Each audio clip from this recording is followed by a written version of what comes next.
বোন, অনেকে আমাদের কাছে জানতে চেয়েছেন যে নিয়মিত সালাত আদায় না করলে অন্য আমলগুলো কবুল হবে কি না।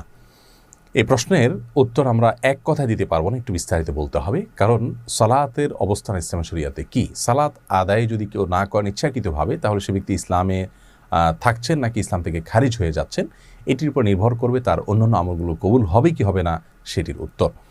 যেহেতু অনেক ইমামগণের মতেই ইচ্ছাকৃত কেউ যদি সালাত আদায় না করেন তিনি কাফির হয়ে যান, ইসলাম থেকে খারিজ হয়ে যান, তার সাথে অন্য কোনো অমুসলিমের আর তেমন কোনো পার্থক্য থাকে না। ওমর রাদিয়াল্লাহু তাআলা আনহু বলেছেন, ইসলামের দ্বিতীয় খলিফা, লা হাজ্জা ফিল ইসলামি লিমান তারাকা সালাহ, যে ব্যক্তি সালাত ত্যাগ করে তার ইসলামে কোনো অংশ নেই। রাসূল আকরাম সাল্লাল্লাহু আলাইহি ওয়াসাল্লাম বলেছেন, আল আহদুল্লাযী বাইনানা ওয়া বাইনাহুম তারকুস সালাহ, আমাদের সাথে অমুসলিমদের পার্থক্য হলো সালাত ত্যাগের বিষয়টি, অর্থাৎ কেউ সালাত ত্যাগ করলে সে ব্যক্তি কুফরি করল, মান তারাকা সালাতা মুতাআম্মিদান ফাকাদ কাফারা। তো এই সমস্ত হাদিসের ভিত্তিতে অনেক ইমামদের মতেই ইচ্ছাকৃত সালাত আদায় না করলে, ইচ্ছাকৃত নামাজ না পড়লে সে ব্যক্তি আসলে আর মুসলিম থাকেন না। যদি